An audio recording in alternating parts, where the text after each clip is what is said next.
Imagine waking up tomorrow and discovering that the greatest danger to humanity isn't a weapon, a virus, or a natural disaster. It's the human mind. For centuries, we have believed that evil people commit evil acts, while good people do good things. But what if that belief is completely wrong? What if the line between kindness and cruelty isn't drawn between different people, but inside every single one of us? In 1971, a group of ordinary college students volunteered for what seemed like a harmless psychology experiment. They weren't criminals, they weren't soldiers, they weren't mentally unstable. They were just young men looking to earn a little extra money. Within days, everything changed. Some became terrifyingly cruel. Others became completely powerless. Friendships disappeared. Humiliation became entertainment. Power became addictive, and fear spread through the building like a disease. Most shocking part, none of it was planned. No one expected normal people to change so quickly. Even the scientists running the experiment began losing control. The study became so disturbing that it had to be stopped before it was finished. But that wasn't the end of the story. Years later, psychologists, historians, and critics would ask an even more unsettling question. Did the experiment reveal the dark side of human nature? Or did it reveal how easily ordinary people can be pushed into playing a role? The answer could change the way you see yourself forever, because every day, without realizing it, invisible rules shape the way we think, obey, judge, and treat other people. So here's the question. If you had been locked inside that experiment, would you have remained the same person? Or would you have become someone you no longer recognized? Before you answer, there's something about this experiment that almost nobody knows, and that's where the real story begins.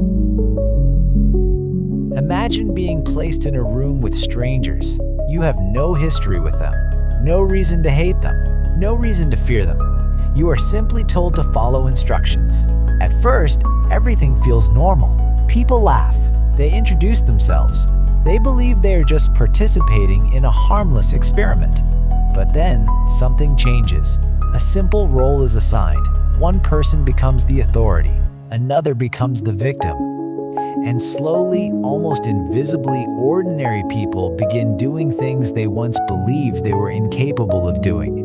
The terrifying discovery was not that humans can become cruel. We already knew that.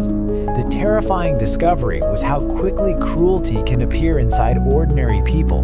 Not monsters, not criminals, not people who were born different. Just regular humans, neighbors, students, parents, people who, before the experiment began, believed they were good.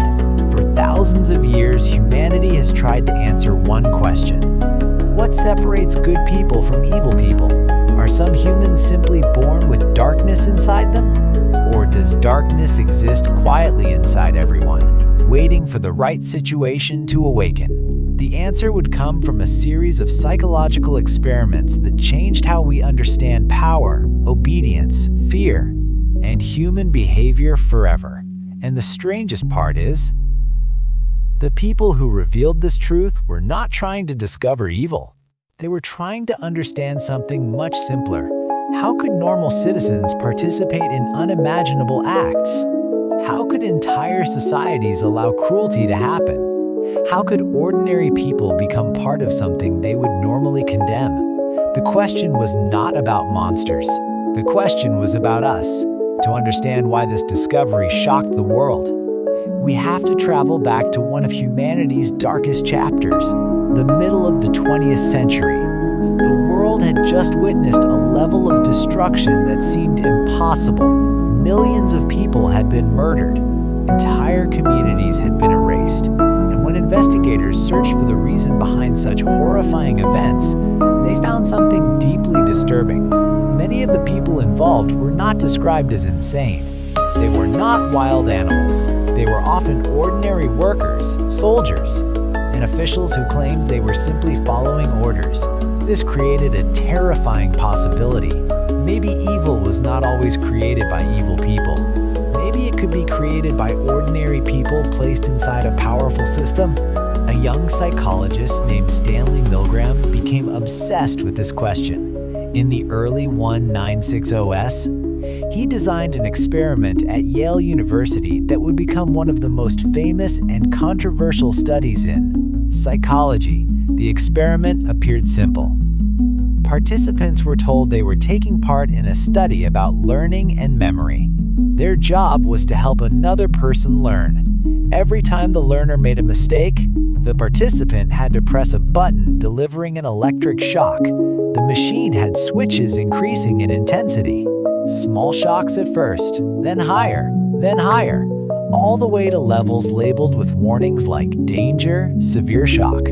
But there was something the participants did not know. The person receiving the shocks was an actor. No real electricity was being delivered. The real experiment was not about memory, it was about obedience. The researchers wanted to discover one thing. How far would an ordinary person go when an authority figure told them to continue? Before the experiment began, many experts predicted that almost nobody would continue to the highest levels. Psychiatrists believed only a tiny fraction of people, perhaps the most disturbed individuals, would obey until the end. Because surely, most humans have a limit. Surely, when another person is suffering, compassion takes over. Surely. Ordinary people would refuse, but what happened next shocked everyone. The participant would sit in front of the machine.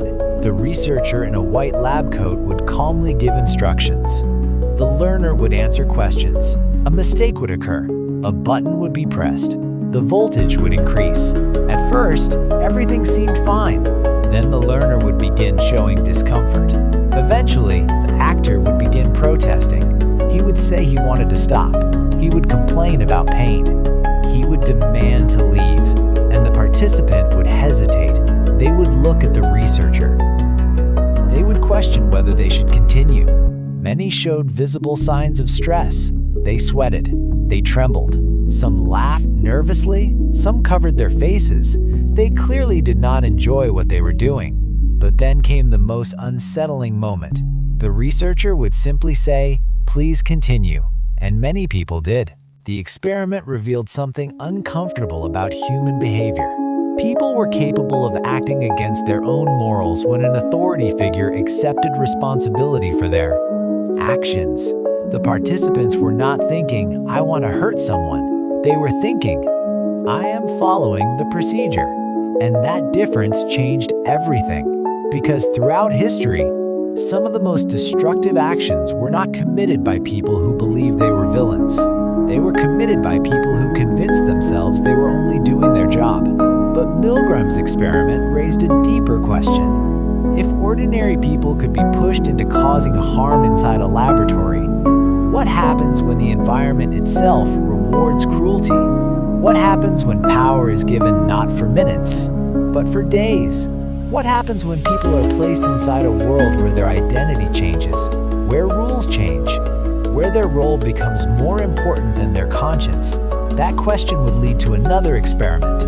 An experiment that would become so disturbing that it had to be stopped early. And it would reveal something even darker.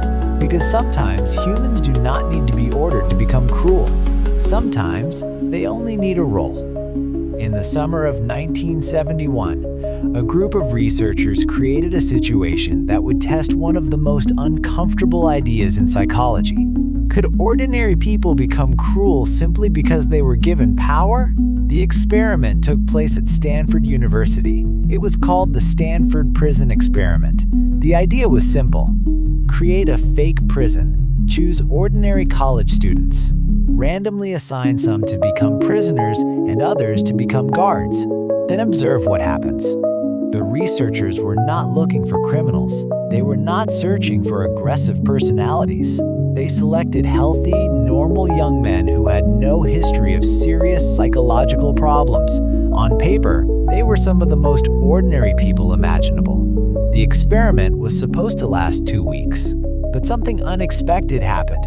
Almost immediately, the atmosphere began to change. The students who became guards started wearing uniforms, carrying whistles, and using sunglasses to create emotional distance. The prisoners were given numbers instead of names. Small details, small changes, but something powerful was happening. The participants were beginning to see themselves differently. The guards were no longer just students, they were becoming people with authority. The prisoners were no longer just volunteers, they were becoming people without control. And once those identities formed, the entire experiment began moving in a dangerous direction. The guards started creating rules.